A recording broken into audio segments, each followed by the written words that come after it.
အိမ်တက်မင်္ဂလာပြုလုပ်တယ်ဆိုတာကဘယ်လိုမျိုးလဲအိမ်တက်မင်္ဂလာပြုတဲ့အခါမှာဘာတွေလုပ်တင်တယ်လဲကမ္ဘာပေါ်မှာရှိတဲ့လူမျိုးတိုင်းလူတို့ကကိုးကွယ်တဲ့ဘာသာတရားတွေခံယူချက်တွေနဲ့ယဉ်ကျေးမှုတွေထုံးစံတွေမတူညီကြပေမဲ့မိမိတို့ရဲ့အေးအစာအုပ်တွေဆောက်လုပ်ပြီးစီးသွားချိန်မှာတော့အိမ်တက်မင်္ဂလာပြုလုပ်လေ့ရှိကြပါတယ်အနောက်နိုင်ငံမှာမိမိတို့နဲ့နီးစပ်ရာဆွေမျိုးမိသားစုမောင်နှမနဲ့လုပ်ဖို့အကံမဲ့မိတ်ဆွေတွေကိုဖိတ်ပြီးတော့မှအစားအသောက်တွေကျုံမွေးအခမ်းကပါတီအနေနဲ့ကျင်းပလေ့ရှိပါတယ်အိမ်တက်မင်္ဂလာလို့ဆိုပေမဲ့လည်းအမှန်တကယ်ကတော့အိမ်သစ်အိမ်ဟောင်းတွေကိုအဓိကထားပြောချင်တာမဟုတ်ပဲနေရာအသစ်ကိုဆိုလိုချင်တာပဲဖြစ်ပါတယ်အိမ်တက်မင်္ဂလာပြုလို့ရခြင်းရဲ့ရည်ရွယ်ချက်ကတော့မိမိတို့ရဲ့အိမ်နေချင်းအသစ်တွေနဲ့ရင်းနှီးအောင်လို့အစားအသောက်ကောင်းတွေနဲ့ကျွေးမွေးအခမ်းရဲ့မိတ်ဖွဲ့ခြင်းမိမိတို့ဟာနေရာအသစ်ပြောင်းရွှေ့နေထိုင်ကြောင်းကိုလည်းအသိပေးခြင်းဒါတစ်မျိုးဖြစ်ပါတယ်မြန်မာနိုင်ငံမှာဆိုရင်တော့အိမ်တက်မင်္ဂလာကိုများသောအားဖြင့်မနက်ခင်းချိန်မှာပြုလုပ်ကြလေ့ရှိပါတယ်မိမိတို့ရဲ့နေရာအသစ်သို့မဟုတ်အိမ်အသစ်ကိုရဟန်းတန်ဃာတော်တွေကိုပင့်ဖိတ်ပြီးဆုံးကတ်ခြင်းလူပဲပစ္စည်းဝတ္ထုအဆူဆူတို့ကိုလှူဒန်းခြင်းဖိတ်ထားတဲ့ဧည့်သည်တွေကိုအခမ်းကျင်းဝဲခြင်းပရိတရားတော်တွေကိုနာယူခြင်းတတဝါပေါင်းတို့ကိုအမျှပေးဝေတာတို့ခေါ်ခြင်းစတဲ့ဒါနသီလကောင်းမှုကိစ္စတွေကိုတလေးတစားနဲ့ပြုလုပ်လို့ရှိကြပါတယ်အချို့ကလည်းညနေခင်းချိန်မှပင်တန်ဃာတော်တွေကိုပင့်ဖိတ်ပြီးတရဏဂုံသီလဆောက်တည်ရင်အနေရကဲပရိတရားတော်ကြားနာခြင်းလူပဲဝတ္ထုများလှူဒန်းခြင်းရေစက်ချအမျှဝေခြင်းစတဲ့အိမ်တက်မင်္ဂလာပွဲအချင်းချင်းပြုလုပ်ဆင်နွှဲကြပါတယ်အိမ်တက်မင်္ဂလာပြုလုပ်တဲ့နေရာမှာတန်ဃာတော်တွေကအိမ်သူအိမ်သားတွေအနေနဲ့ဘေးရန်တွေကင်းရှင်းပြီးကျက်တဲ့မင်္ဂလာဖျားဖျားတို့နဲ့တိုးတက်ပြည့်စုံကြစီရန်အတွက်ရည်ရွယ်ပြီးတော့မှမင်္ဂလာတုတ်ရတနာတုတ်မေတ္တာတုတ်ပုပ္ပနတုတ်စတဲ့ပရိတော်တွေကိုဟောကြားကြပါတယ်မိမိတို့နေထိုင်မဲ့နေရာအသစ်တွေမှာလူသားတို့ရဲ့ပဂတိမျက်စိနဲ့မမြင်နိုင်တဲ့လောကပါလာဆောင်တဲ့ကဲ့သို့ပုံကိုယ်တွေရှိကြပါတယ်ထိုပုံကိုယ်တွေနဲ့ယဉ်ကျေးဖို့အတွက်လည်းတာမန်လူတို့လိုစားကောင်းတောက်ဖွယ်ရတို့နဲ့ပင့်ဖိတ်ကျွေးမွေးရုံမျှနဲ့မဖြစ်နိုင်တာကြောင့်ကုသိုလ်ကောင်းမှုတွေကိုပြုပြီးအမျှပေးဝေရပါတယ်ဒီလိုမျိုးအမျှပေးဝေခြင်းဟာထိုပုဂ္ဂိုလ်တို့နဲ့ယဉ်ကျေးအောင်မိတ်ဆွေဖွဲ့ခြင်းဒီလိုနည်းတစ်မျိုးလည်းဖြစ်တယ်လို့ဒါဟာလည်းအိမ်တက်မင်္ဂလာပြုလုပ်ရမှာအဓိကလိုအပ်တဲ့အရာလည်းဖြစ်ပါတယ်မြတ်စွာဘုရားရှင်ပါထလိကရွာ၌သတင်းသုံးတော်မူနေစဉ်မှာလည်းမဂရနိုင်ငံတော်ကိုအစိုးရတဲ့အဇာတတမင်းကြီးရဲ့အမတ်ကြီးများဖြစ်ကြတဲ့သူနိနပုံနာနဲ့ဝိတ္တကာရပုံနာတို့ဟာ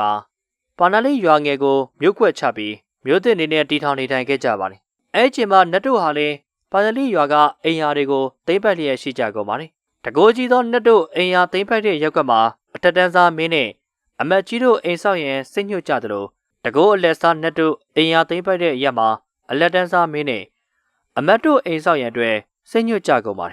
်တကိုးနေသောနတ်တို့အိမ်ယာသိမ်းပိုက်တဲ့ရက်ကွက်မှာတော့အောက်တန်းစားမင်းနဲ့အမတ်တို့အိမ်ဆောက်ရန်အတွက်သာစိတ်ညှို့ကြကုန်ပါတယ်ဖျားရှင်ဟာလည်းဒေဝစကုဘိညာဉ်နဲ့အေးချင်းတွေကိုသိမြင်တော်မူတဲ့အတွက်အာနန္ဒာမဂရတိုင်းသားအမတ်ကြီးများဖြစ်တဲ့သူဏိဒာနဲ့ဝတ္တကာရပုံနာတို့သည်ပါဏာလိရွာ၌မြို့တီဆောက်နေသည်မှာတာဝရိန္ဒာနတ်တို့နှင့်တိုင်ပင်၍တည်ဆောက်နေကြတဲ့ကဲ့သို့ဖြစ်ချေဒီလိုမိန့်တော်မူပါတယ်သူဏိဒာနဲ့ဝတ္တကာရပုံနာတို့ကလည်းထိုတည်ဆောက်တဲ့မြို့တွေမှာဘေးရန်တွေကင်းရှင်းပြီးကျက်တည်မင်္ဂလာတိုးပါးစီရန်အတွက်